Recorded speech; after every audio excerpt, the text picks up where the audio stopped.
एक चीज मैं तुम्हें बता देता हूं, अगर ये न्यूज सही है जो कि अभी तक लोकल रिपोर्ट्स के हिसाब से लग रही है, तो एक बात तो कंफर्म है कि रोनाल्डो तुम्हें नेक्स्ट सीजन बायर्न म्यूनिख में देखने को मिलेंगे। नॉर्मल जिंदगी में बकचोदी कभी एंड नहीं होनी, और अगर बात फुटबॉल की हो, ये अलग ही लेवल तुल पकड़ लेती है। खैर, इट्स साइनिंग इन, और आज के जितने भी न्यूज हैं उनको देखकर मेरा भी सेम रिएक्शन था। अरे देवा, ये गड़बड़ है बाबा। खैर, बिना टाइम वेस्ट किए आते हैं सीधा मुद्दे पे। तो अगर हम आज के पहले अपडेट की बात करें तो वो आ रही है लिवरपूल से, और हमारे यर्गन क्लॉप चाचा एक और बार बैन हो चुके हैं। यस, तुम सही हो, एक और बार बैन हो चुके हैं। अब इस बार क्या कांड कर दिया उन्होंने, तो अगर तुम लिवरपूल के फैन हो, चाहे तुम कहीं से भी हो, ऊपर से नीचे से दाएं से बाएं से, तुम कहीं से भी हो, इस चीज पर तुम पक्का मुझसे एग्री कर सकते हो कि यू हेट पॉल टियर्नी, और पॉल टियर्नी से तुम्हारा 36 का आंकड़ा हमेशा रहेगा। अब कहानी क्या हुई, जब टॉटनहम और लिवरपूल का मैच हो रहा था, उस बीच में मैच के रेफरी थे पॉल टियर्नी, और उनकी कुछ डिसीजन लिवरपूल के अगेंस्ट आ गई। तो यर्गन क्लॉप भड़क उठे, और डिएगो जोता ने जब गोल स्कोर करा तब यर्गन क्लॉप अलग ही लेवल में पागल हो गए और छाती फाड़ कर नाचने लगे रेफरीज के सामने। तो अब इस पर उन्हें एक येलो कार्ड मिल गया। तो अब कहानी कथा ये हुई कि उस मैच के बाद पोस्ट मैच कॉन्फ्रेंस में यर्गन क्लॉप ने यह कह दिया कि पॉल टियर्नी हमारे लिए बायस्ड हैं, और उनके कुछ सारे डिसीजंस लिवरपूल के अगेंस्ट इतने ज्यादा आते हैं कि वो हमें फील कराते हैं कि वो हमें नेक्स्ट लेवल अनीस फील कराते हैं। अब इस स्टेटमेंट को एफए ने सीधे से नकार दिया और बोला कि ये सिर्फ और सिर्फ बचकानी स्टेटमेंट है। अब इस पर उन्हें 2 मैच का बैन लगाया गया है, और 75,000 यूरोस प्लस जो भी इस जुडिशरी में था और इस पूरे केस को सुन रहा था, उसका पूरा खर्चा भी अब यर्गन क्लॉप के सर पर पड़ गया। तो ये पूरी कैलकुलेशन टोटल हुई, और 2 मैच का बैन सीरियसली इस मैच, एक तो अगले मैच के लिए है जो कि लिवरपूल का लास्ट होम गेम होने वाला है इस सीजन, और नेक्स्ट जो बैन है वो नेक्स्ट सीजन 2023 और 2024 तक टाला जाएगा, और उन्हें देखा जाएगा कि क्या उनकी सेम रिएक्शन रहती है या नहीं। अगर उनकी सेम रिएक्शन या फिर वो फिर से गिल्टी पाए गए तो 2023-24 में उनको फिर से इस मैच का बैन झेलना पड़ेगा। खैर, इन सब बकचोदी के बीच में कुछ अलग ही चीजें जो बारसा कुक कर रही है अपने खेमे में। तो बारसा ने ये चीज अब कंफर्म कर दी है कि जॉर्डी क्राइफ अब लीव करेंगे उनके मैनेजमेंट को, और मतेओ अलेमानी अभी भी रुक रहे हैं, एंड बार्सिलोना ने ये चीज कंफर्म कर दी है। अब दूसरी जो पोजीशन थी, जो जॉर्डी क्राइफ की पोजीशन थी, उसके लिए 2 बंदों से सीधे सीधे बातचीत चल रही थी। एक है बोयान किर्किच और दूसरे हैं डेको। तो बोयान किर्किच से थोड़ी सी डिटेल्स में टॉक शुरू हुई थी, लेकिन उसके बाद फिर उन्हें कैंसिल आउट कर दिया गया, और डेको से अब कहानी थोड़ी सी स्पष्ट हो चुकी है, और Deco is finally going to take place in management. और अगले सीजन से तुम्हें मैनेजमेंट में मतेओ अलेमानी और डेको की जोड़ी देखने को मिलेगी, जो कि बार्सिलोना के लिए सही है। और deco being on a managerial position बहुत अच्छा उन्होंने परफॉर्म किया है, तो ये चीज तुम्हारे लिए एक बेनिफिशियल होगी अगर तुम बार्सिलोना फैन हो तो। और कुछ ऐसे न्यूज भी आ रही है कि बार्सिलोना ने 2-3 प्लेयर्स नेट पिक कर रखे हैं जो कि उनके इस साल समर ट्रांसफर विंडो में टारगेट्स हो सकते हैं। अब सबसे पहले हम लोग बात करें तो आ रहे हैं जोशुआ किमिच का नाम, जो कि सीधे से बायर्न ने बोली है कि ये अनसेलेबल है, हम इन्हें नहीं बेच रहे, तुम गाना रहो।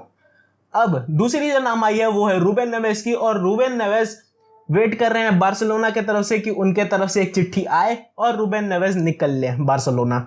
अब तीसरे नाम की बात करें तो वो है जुबिमेंडी, और जुबिमेंडी का तुम पहले से ही अपनी छाती फाड़ रहे हो कि जुबिमेंडी डेफिनेटली ज्वाइन करने वाले हैं, और जावी ने ये कह दिया है कि जुबिमेंडी हमारे दिल का चांद है, नजर की आंखों का टुकड़ा है, और वो डेफिनेटली ज्वाइन कर सकता है बार्सिलोना। अब चौथा नाम जो है वो तुम्हें सुनकर नाचने का मन करेगा, वो है अमराबात। और अमराबात तुम्हें ऑलरेडी पता है कि जनवरी में साइन करने वाला था, लेकिन कुछ वैसी सिचुएशंस हुई जिसके कारण अमराबात नहीं ज्वाइन कर पाया। तो ये चारों नाम अभी बार्सिलोना की नजरों पर टिके हुए हैं। अब अगर नजरों पर टिकने की बात करें या फिर की टारगेट्स की बात करें तो रियल मैड्रिड भी पीछे नहीं है।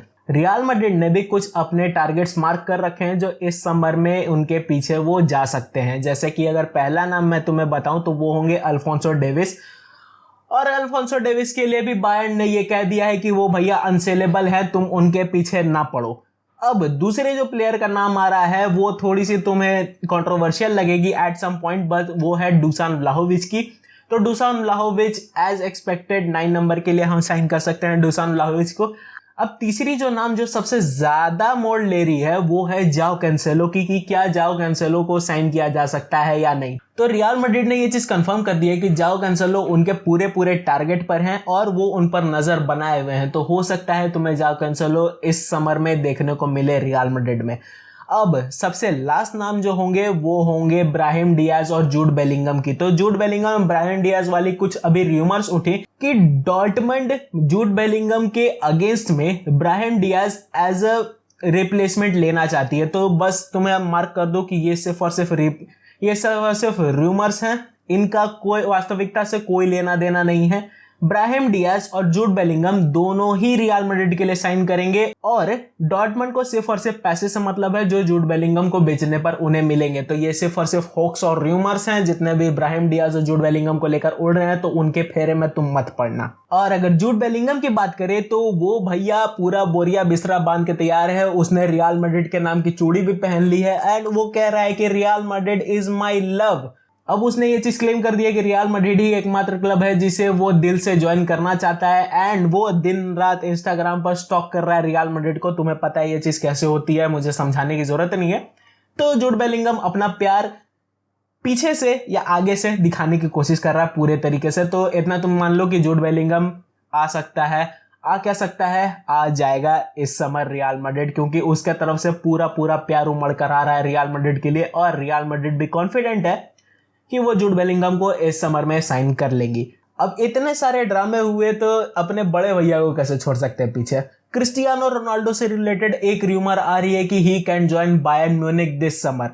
अब इसको पूरे डिटेल में समझने की कोशिश करो। अब अगर हम लोग लोकल रिपोर्ट्स की बात करें तो लोकल रिपोर्ट्स ने सबने यही कही है कि एक जर्मन बिजनेसमैन है मार्कस शॉन, जो क्रिस्टियानो रोनाल्डो के बहुत बड़े भक्त हैं, हमारी तुम्हारी तरीके, और वो सोच रहे हैं कि वो बायर्न में रोनाल्डो को एज ए स्ट्राइकर साइन कर सकते हैं उस केस में जब बायर्न उनके साथ एक कॉन्ट्रैक्ट डील साइन करेगी जो कि पार्टनरशिप डील होगी। अब इस डिटेल को पूरे ध्यान से समझना, क्योंकि लोकल रिपोर्ट्स के मुताबिक ऐसी न्यूज आ रही है कि बार बार वो ओलिवियर खान जो है, जो कि अभी करंट चीफ हैं बायर्न म्यूनिख के, उनके पास बार बार ईमेल आ रही है इससे रिलेटेड और शॉन से रिलेटेड कि शॉन रेडी हैं पार्टनरशिप के लिए और वो रोनाल्डो को एज ए स्ट्राइकर साइन कर सकते हैं फॉर बायर्न।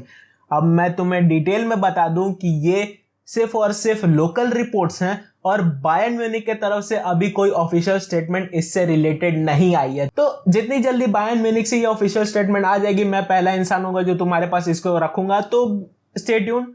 और एक चीज मैं तुम्हें बता देता हूं, अगर ये न्यूज सही है जो कि अभी तक लोकल रिपोर्ट्स के हिसाब से लग रही है, तो एक बात तो कंफर्म है कि रोनाल्डो तुम्हें नेक्स्ट सीजन बायर्न म्यूनिख में देखने को मिलेंगे। अब इस पूरे डिटेल्स की बात करें तो शॉन के मुताबिक उनको थोड़ी सी पेमेंट कट लेनी पड़ेगी, जो कि अभी करंट सैलरी उन्हें मिल रही है 200 मिलियन यूरोस की, उससे थोड़ा से पेमेंट कट लेनी पड़ेगी रोनाल्डो को ताकि वो बायर्न म्यूनिख में एज ए स्ट्राइकर साइन कर सकते हैं। अब इस पूरे बवाल पर तुम्हारा क्या मानना है? Do let me know in the comment section. And अगर वीडियो अच्छी लगी हो तो वीडियो को लाइक कर देना, चैनल को सब्सक्राइब कर देना। मैं मिलता हूं तुमसे किसी और दिन किसी और नए टॉपिक पर। That's it for today. It's your boy Swiggy signing out.